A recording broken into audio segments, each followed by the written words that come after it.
I am Ferdinand Marcos, and I am the President of the Republic of the Philippines.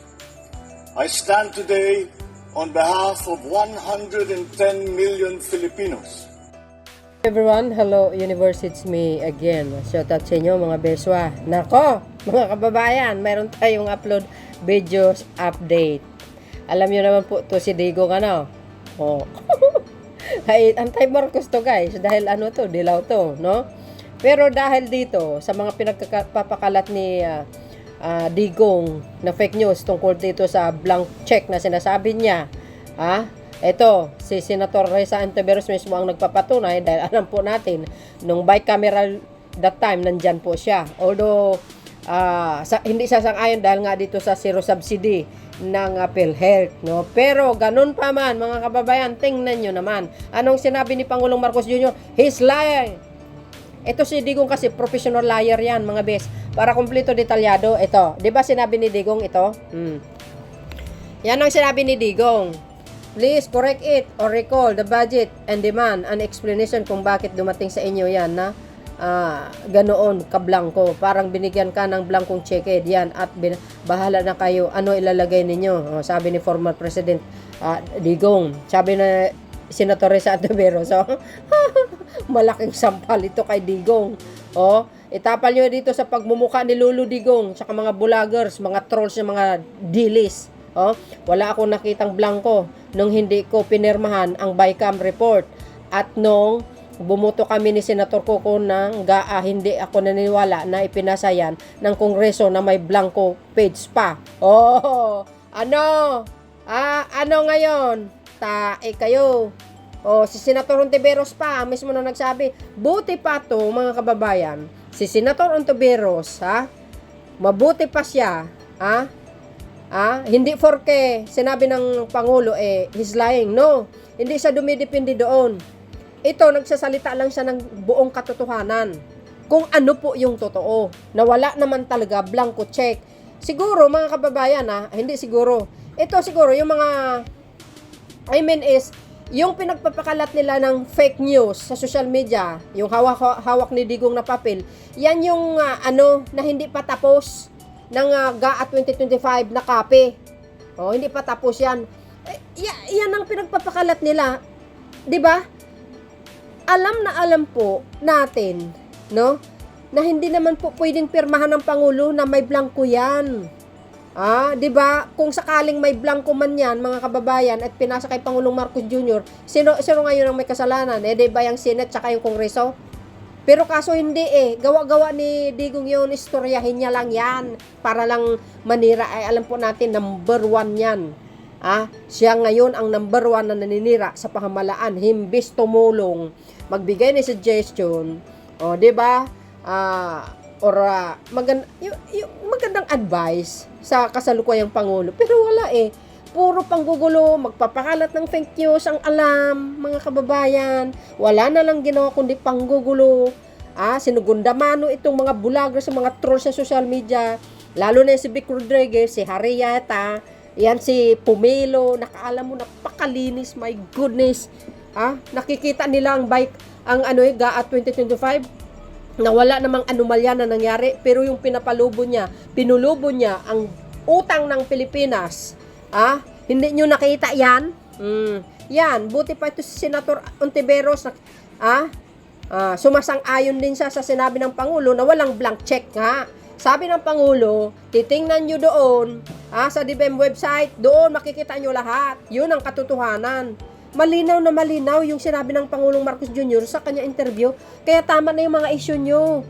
Kilalang kilala na yung ugat ninyo ng mamamayang Pilipino. Lulu Digong, tama na yung panggugulo mo.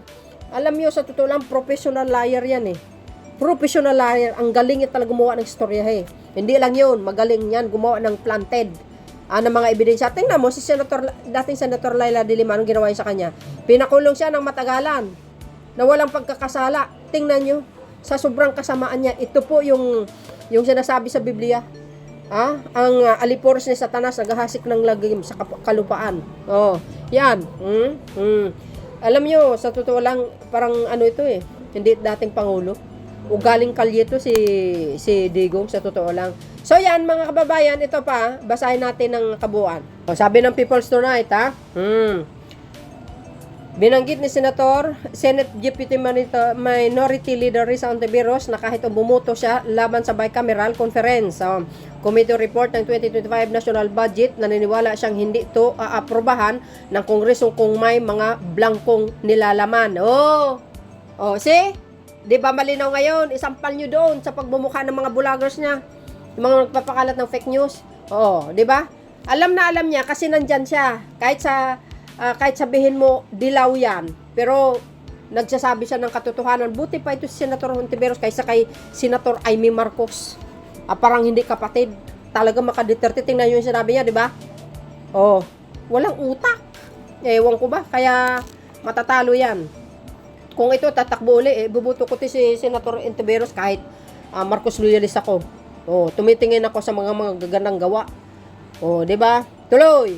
Idinagdag ni Senator Hontiveros na siya at si Senator Minority Leader Coco Pimentel ay nagparehistro ng negative votes sa BICAM report noong December 2024 bilang pagtutol sa zero subsidy para sa Philippine Health Insurance Corporation. Which is ang permit. Okay lang yun. At sa mga budget cut para sa Department of Education, DepEd at Pantawid Pamilya Pilipino Program, ang 4Ps. Diba? Pero yung mga guys, binalik naman yan.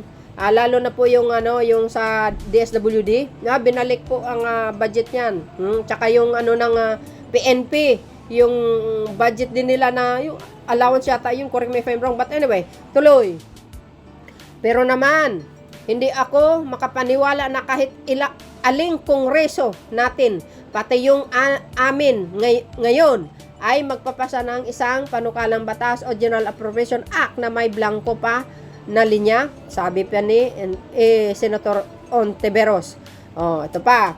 Sinagot ni Hontiveros ang aligasyon ni na dating Pangulong Rodrigo Duterte sa Davao City 3rd District Representative Isidro Ungab. Nako, talagang ungab yan, makaduterte yan. Tungkol sa mga hindi pagkakatugma sa BICAM report ng kakapasa lamang ng 2025 national budget. Sampal sa pagmumukha nila yan. Wala na lang ginawa kundi panggugulo, himbes tumulong na lang. Wala. Yan ang ugali nila. Ito, nuknukan ng kasamaan nito talaga si Dugong. Alam nyo, ang isang tao, pag pumapatay ng tao yan, ayan, nandyan po ang kasinungalingan, lahat ng kasamaan. Yan ang ugali ni Satanas Mga sugo ni, ni Satanas. Sila po ngayon, ang number 1 na nanggugulo sa mamamayan na Pilipino, lalo na sa bansa na ito. Alam mo, makasarili. Selfish ang mga ito. Hindi nila iniisip ang kapakanan ng mga mamamayang Pilipino dahil sa panggugulo nitong Digong na ito. Naapektado yung ibang mga Pilipino sa mga pinaggagawa nito. Ewan ko ba? Ano bang klaseng tao? Parang hindi abogado ito. Yan yan guys ulitin natin uli. Sabi para malinaw sa utak ng mga dilis. Tsaka lalo na kay Vic Rodriguez, nakala mo sinong magaling. Abogado pa naman din. Talagang sadya nila yan. Sadya nila yan guys na paninira sa pamahalaan. Senator Risa sa 2025 national budget, wala akong nakitang blanco. Wala akong nakitang blanco. Malinaw na malinaw yan Wala akong nakitang blanco nung hindi ko pinirmahan ang BICAM report at nung bumoto kami ni Senator Coco na no-gaa.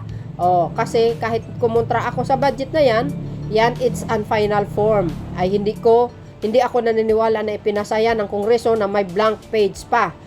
Sabi ni Senator Risa Hontiveros. Ngayon, sinong totoong sinungaling? Huwag niyo sabihin si Senator Hontiveros na nandoon yan. Malinaw yung mga sinasabi niya. 'Di ba? Ito si Digong, talagang professional liar yan, mga kababayan. Yung papel na hawak-hawak niya, yan yung mga copy ng GAA 2025 na hindi pa tapos. Natural, may blanco. Sino ba naman si Raulo na ipapasa mo yung GAA 2025 budget na yan sa Pangulo na hindi pa tapos? Isus Mario Joseph. Ang akala kasi ito ni Ungab at saka ni Digong, BO yung majority ng Pilipino na hindi alam. Excuse me. Basta mga kababayan, ito lang pakatandaan nyo. Pag yung alipores ni Digong ng mga vloggers niya, nagpo-post at nagko-content sa YouTube, lalo sa FB, kahit saan, huwag nyong paniwalaan. 101%. Ginagaranti ako, fake news yan. Gawa-gawa yung istoryahin na yan. Kasi ugali ni Digo yan eh. Magaling talaga gumawa ng istorya ito. Nuknukan ng kasamaan talaga. Sa totoo lang. Ano bang sasabihin mo kay Pangulong Marcos Jr.?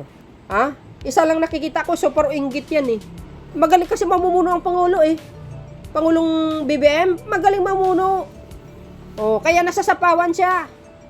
Yung administrasyon niya wala 30,000 plus ang namamatay. Plus yung mga namatay nung mayor pa siya. Ang daming nilibing doon sa laod sa may sa may quarry na sinasabi ni Mr. Las Cañas, ni Asierto, tsaka ni Muta Bato. Di ba? Palpak. Pati yung pera ng PCSO nawawala, 90 billion sabi ni Congressman Dan Fernando sa Quadcom.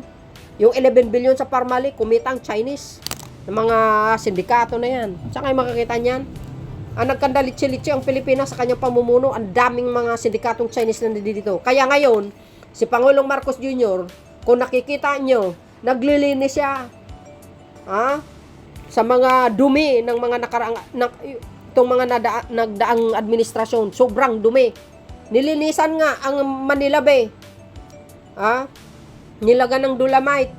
Yun lang ang malinis. Pero yung pinagagawaan niya, hindi malinis. Grabe. Alam niyo, talamak ang mga droga nung panahon niya. Sikreto lang. Hindi pang bulgaran. Para kunwari na malinis ang war drugs. Pero wag kayo. Ang daming drug lord ng mga Chinese nandito kaya. Diba? Tingnan nyo yung pugo ngayon. Si Pangulong Marcos Jr., nililinisan niya. Kaya ban all pugo. Kasi mga yan, mga chikwa. Tingnan mo, West Philippine Sea, yung Ayungin Shoal, ano nangyari? Hinaras na tayo, kagagawan din ni Digong. Diba, yan ang din ang sinabi ni dating Chief Justice Carpio. Isinuko niya ang Ayungin Shoal sa China. Kapalpakan ang pamumuno niya. Ang daming namatay, walang due process. Pinagpapa niya, parang aso na lang, ganun. Tingnan nyo, ang war on drugs si Pangulong Marcos Jr., sangkaterba ng mga droga na nahuli. Mga malalaking isda pa kamo. Talagang halos mga big timer guys ang nahuhuli, million, billion. Biro nyo yun. Ina-upload po natin yan. Kaya sa panahon ni Pangulong Marcos Jr., makikita nyo low crime. Sa panahon ni Digong, tingnan nyo, patayan dito, patayan din eh. Grabe, intindi. So yan, kitang-kita nyo naman siguro at malinaw sa inyong kaisipan.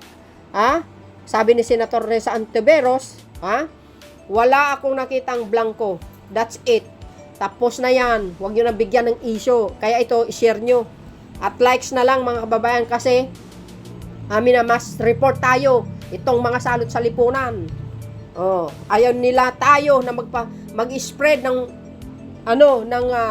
na legit na balita. Ayaw nila. Pero hindi nyo ako mapipigilan. Mark my word. Tuloy-tuloy yan ang suporta namin sa Marcos administration at ikakalat namin dito yung katiwalian ng mga pinuno ninyo. So yun mga kababayan, pati si Senate President Chis Escudero nagsalita dito. Ayan, siguro malinaw na po sa ating lahat at i-close the book nyo na yan mga pinagpapakalat nyo ng fake news. Ito, malaking sampal din ito kaya lalong supalpal si Digong sa mga vloggers. Ayan si Senate President Chis Escudero nagsalita. Basahin po natin. Sabi ng One News, Senate President Chis Escudero refuted claims that the 2025 national budget signed by President Ferdinand Marcos did not contain any blank items. Paano yan? Sa mga fake na tao na nagpapakalat. Escudero clarified that the enrolled bill that he signed, along with the House Speaker and the Secretaries General of both chambers, was complete. You see? Ay, ewan ko. He added that even if such a document existed, it would not have been the final enrolled bill submitted to the President for approval. Yan, The Senate President further explained that if any error or blanks were present in the General Appropriation Act, the Department of Budget and Management DBM would neither fund nor implemented those provision. Oh, ano yan? Sige nga, ano yan? Kayo talaga, oo. Mahiya-hiya naman kayo sarili nyo. Tama na yung panggugulo nyo, oy. Ha? Tumulong na lang kayo sa kapwa Pilipino nyo na lang. Tuloy. Ano pang sinabi, mga kababayan? Escudero challenge those spreading the allegation to file a case. Ito. Panawagan natin kay Digong. Doon. Kay Vic Rodriguez, Harrieta, mga bloggers, Dilis. Doon sa korte, magsampa kayo ng kaso. Ayan, hinamon kayo ni Senate President Escudero. Challenge the spreading the allegation to file case, suggesting that the timing of the accusation may be the political motivated with the election approaching. Correct! Alam nyo guys, huwag na kayo magtataka. Pag oras ng eleksyon, maraming mga kampo ni Satanas naghahasik ng lagim para manira lang sa kanilang kalaban at sa gobyernong Marcos. Remember, malakas po ang alyansa ng side ni Pangulong Marcos Jr. for Senator election 2025. Kaya yan, gumagawa sila ng ingay ngayon. Tama, may punto dito si Senate President Escudero. Politically motivated, mga beswa. Laglag kasi yung isa dyan. Walang, dapat itong singkit na isa, dapat ilaglag din natin. Ito si Malasakit Center. Huwag natin ibuto yan. Over the weekend, former President Rodrigo Duterte and Davao City Representative Cedro Ongab claimed that the Bicameral Conference Committee report that 6.3 trillion national budget included blank section. Mga siraulo to. Mga professional liar na nagpapakalat ng fake news. Sino kaya naniniwala sa kanila? Yung mga kapwa din nilang sinungaling. Paano ngayon yan? Malinaw yung sinabi ni Senate President Chis Escudero. Ito naman si 1P at News. Ayan si One News naman kung makapagsalita. 2022 January 2025. Sabi dito, Senate President Escudero denies allegation of blank items in 2025 national budget. Ikaw naman, One News, himbis sa maganda na yung sinabi ni Senate President Escudero, pagdating sa caption mo, mali-mali ka na naman, denies all allegation. Isa rin yan ito si One News, doon, magsampa ka ng kaso, puro deny allegation. Ang pangit naman itong klaseng ganitong caption. Hindi akma doon sa binasa ko sa inyo, mga kababayan, doon sa sinabi ni Senate President. Kaya nga hinamon nga ni Senate President Escudero itong mga nagpapakalat ng fake news doon sa korte. Kung mayroon kayong reklamo, puro kayo reklamo, ngawa kayo ng maya, wala kayo nagagawa. So yun guys, ano pong masasabi nyo dito sa sinabi ni Senate President Chis Escudero? Di ba malinaw dito na walang blank check. Si President Ferdinand Marcos Jr. naman nagsabi. Di ba hindi naman lang niya gawa yan, hindi lang naman siya nag-isa ang tumitingin diyan. Galing nga yan sa Kongreso at saka Senate. Senator Risa Ontiveros, anti-Marcos po yan. Pero tingnan nyo naman, nagsasabi ng katotohanan, there's no blank check. Election season, that's why, So yun guys, ano pong kapalagayan nyo? Ay mga sinungaling. Kayo talagang mga panggugulo sa bansang ito, sa totoo lang. So yun guys, ito po ang pinaka-latest updates natin. See you again on my next upload video. Bye and babush. God bless Philippines.